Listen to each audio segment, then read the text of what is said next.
Haleluya, shalom saudara yang dikasih dalam Tuhan. Puji Tuhan, kembali lagi saya menyapa setiap umat Tuhan dimanapun Bapak Ibu Saudara berada melalui program Bible and Coffee. Saudara, melalui program ini saya rindu setiap kita umat Tuhan terus tertanam dalam kebenaran firman Tuhan, karena kita percaya dunia di mana kita hidup hari-hari ini ada semakin jahat. Itu sebabnya kita perlu bertindak bijaksana, kita perlu hidup dituntun dan diarahkan oleh kebenaran firman Tuhan. Karena jelas Alkitab katakan, firman-Mu itu terang bagi kakiku, pelita bagi jalanku. Sehingga akhirnya hidup kita tidak tinggal dalam kegelapan, tetapi kita tinggal dalam terang Tuhan yang ajaib. Karena itu saudara yang dikasih dalam Tuhan, hari ini kembali kita akan siapkan hati kita untuk merenungkan kembali kebenaran firman Tuhan. Kita berdoa, kita datang kepada Tuhan. Bapa, dalam nama Tuhan Yesus kami mengucap syukur buat kasih setia Tuhan, buat anugerah Tuhan, buat kemurahan Tuhan dalam kehidupan kami. Sungguh kalau hari ini kami boleh ada sebagaimana kami ada, semua karena pertolongan Tuhan. Itu sebabnya kami rindu merenungkan kebenaran firman Tuhan, karena kami percaya orang yang mencari Tuhan serta kerajaannya serta kebenarannya terlebih dahulu, maka kepadanya akan ditambahkan segala yang baik. Itu sebabnya kami mau buka hati kami untuk firman-Mu. Sampaikan sesuatu bagi masing-masing kami ya Allah Roh Kudus. Kami buka hati kami di dalam nama Tuhan Yesus Kristus. Haleluya. Amin, amin. Puji Tuhan. Nah saudara yang dikasih dalam Tuhan, hari ini kita ada di dalam Mazmur pasalnya yang ke-50. Mazmur pasal yang ke-50 ayat yang ke-14 dan ayat yang ke-23. Dari Mazmur pasal yang ke-50 kita akan merenungkan di ayat 14 dan ayat 23. Pemazmur bilang seperti ini: persembahkanlah syukur sebagai korban kepada Allah, dan bayarlah nazarmu kepada yang maha tinggi.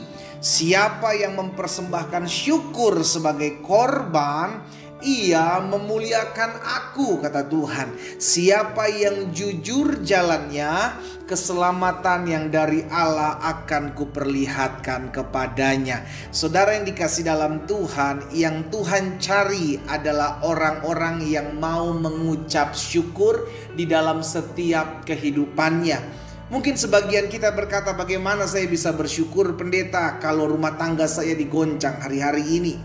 Sebagian lagi berkata, bagaimana saya bisa dapat bersyukur pendeta kalau usaha saya, ekonomi saya, pekerjaan saya hari-hari ini hancur.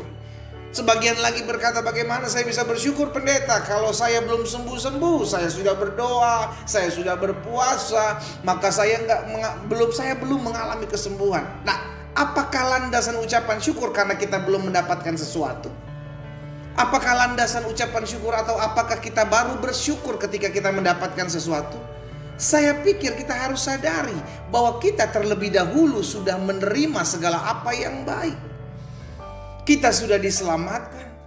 Kita sudah bisa melewati tahun 2022. Kita sudah bisa mengecap segala sesuatu yang sebenarnya tidak layak kita kecap dalam kehidupan kita. Apakah itu bukan alasan untuk kita bersyukur? Seandainya kalau kita berpikir bahwa kita baru bersyukur ketika kita baru menerima yang baik. Banyak hal yang sudah kita terima, saudara yang dikasih dalam Tuhan. Tapi seringkali ini yang dilihat atau dilakukan oleh anak-anak Tuhan, karena doa-doanya belum dijawab, karena keadaannya sedang susah, maka akhirnya sulit bersyukur. Padahal yang Tuhan kehendaki ada di dalam 1 Tesalonika 5 ayat 18. Ini jelas menyenangkan hati Tuhan. Ini jelas apa yang dikehendaki Allah dalam Kristus Yesus. Mengucap syukurlah dalam segala hal, saudaraku. Bukan cuma pada saat keadaan baik kita bersyukur. Bukan cuma pada saat keadaan menguntungkan kita baru kita bisa bersyukur. Karena Allah turut bekerja dalam segala sesuatu untuk mendatangkan kebaikan buat mereka yang mengasihinya. Kita bersyukur karena kita tahu Tuhan terlalu baik. Kita bersyukur karena kita tahu kita sudah diselamatkan oleh kemurahan Tuhan. Bukan karena perbuatan baik, bukan karena amal ibadah kita diselamatkan. Kita sudah dipilih, bukan Yesus yang memilih kita, tetapi kita dipilih Yesus. Itu adalah dasar di mana kita harus bersyukur dan mempersembahkan ucapan syukur kita sebagai korban yang menyenangkan hati Tuhan. Makanya setiap pagi kita mau bersyukur kepada Tuhan. Kita angkat satu pujian, kita menyembah Tuhan, kita berdoa, kita merenungkan firman Tuhan. Itu bentuk ucapan syukur kita kepada Tuhan, saudaraku.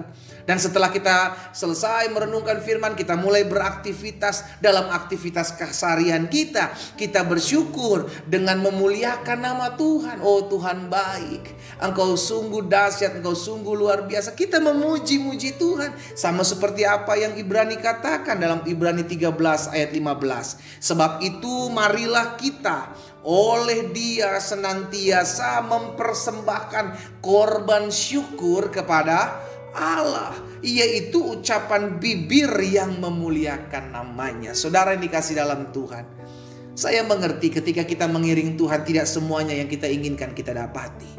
Saya juga memahami ada dari kita banyak doa-doa kita belum dijawab sampai hari ini. Tapi izinkan saya menyampaikan kebenaran yang ada dan terdapat dalam kebenaran firman Tuhan, bahwa apapun yang terjadi, yang Tuhan kehendaki kita mau, kita harus bersyukur. Kenapa kita bersyukur? Karena Allah turut bekerja dalam segala sesuatu, baik masalahmu, baik pergumulanmu, baik rancangan-rancangan orang jahat dalam hidupmu. Tuhan bisa pakai segalanya untuk mendatangkan kebaikan dalam kehidupan kita. Itulah alasan kenapa suka duka kita patut bersyukur, susah senang kita patut bersyukur. Karena segala sesuatu yang Tuhan jadikan, Tuhan buat dan Tuhan rancangkan dalam hidup saudara dan saya itu adalah sungguh teramat baik. Hari ini kita diingatkan satu kebenaran firman Tuhan yang mungkin sederhana, tapi seringkali kita miss, seringkali kita lupa, bahwa yang Tuhan kehendaki haruslah setiap saat kita bersyukur. Kita bersyukur karena kita sudah diselamatkan. Kita bersyukur karena Allah turut bekerja dalam segala sesuatu untuk mendatangkan kebaikan dalam hidup kita. Kita bersyukur karena kita tahu segala yang terjadi itu reka-rekaan Tuhan untuk membawa setiap kita masuk dalam seluruh rencana Tuhan yang ajaib. Bagian kita, tugas kita, bawa selalu korban syukur kita kepada Tuhan. Puji-pujian, pengagungan hanya bagi Tuhan. Karena dengan demikian nama Tuhan dipuji dan dipermuliakan melalui hidup kita. Kita berdoa, kita datang kepada Tuhan. Bapa, dalam nama Yesus, hari ini kami diingatkan bahwa apapun yang terjadi dan mungkin hari-hari ini sedang menimpa kehidupan kami pegang janji firman Tuhan, bahwa pencobaan masalah tidak akan pernah melebihi kekuatan kami. Sebab Tuhan setia, Tuhan menyediakan jalan keluar bagi kami. Dan kami tahu bahwa apapun yang Tuhan izinkan itu mendatangkan kebaikan dalam hidup kami. Mungkin saat ini kami belum mengerti, mungkin saat ini kami belum paham kenapa hal ini terjadi, kenapa hal itu terjadi. Tapi kami mau belajar percaya. Sebab hidup kami bukan karena melihat, hidup kami karena percaya. Dengan kami percaya, kami mau belajar bersyukur. Tuhan, terima kasih buat setiap keadaan yang Tuhan sedang izinkan dalam hidup kami hari-hari ini. Hamba berdoa buat setiap umat Tuhan dimanapun mereka berada. Mungkin hari-hari ini mereka sedang digoncang pergumulan, baik dalam ekonomi mereka, rumah tangga mereka, pekerjaan bisnis mereka, ataupun kesehatan mereka. Hamba berdoa dalam nama Yesus, biar firman termaterai dalam hati kami. Kami mau senantiasa selalu bersyukur kepada Tuhan. Karena dengan bersyukur kami dapatkan kekuatan yang baru dari Tuhan. Dengan bersyukur kami percaya bahwa apapun yang Tuhan kehendaki itulah yang terjadi dalam hidup kami. Dan kami belajar untuk menyerahkannya dan berserah kepada Tuhan saja. Hamba berdoa menyerahkan umat-Mu ya Bapa. Tuntun sertai langkah hidup kami, sehingga apapun yang kami hadapi hari-hari ini kami tetap kuat. Karena kami tahu kami tidak pernah berjalan seorang diri. Berkat-Mu ada atas masing-masing kami. Di dalam nama Tuhan Yesus Kristus, hamba juga berdoa buat yang sakit. Jamah sembuhkan ya Allah. Kami percaya bilur-bilur-Mu menyembuhkan kami. Disampaikan firman, disembuhkan mereka. Bahkan kami yang susah, kami yang sedang mengalami tekanan hidup, kami percaya Yesus memberikan penghiburan bagi kami. Yesus memberikan kekuatan saat kami mendengarkan firman-Mu. Di dalam nama Tuhan Yesus Kristus kami berdoa. Haleluya. Amin.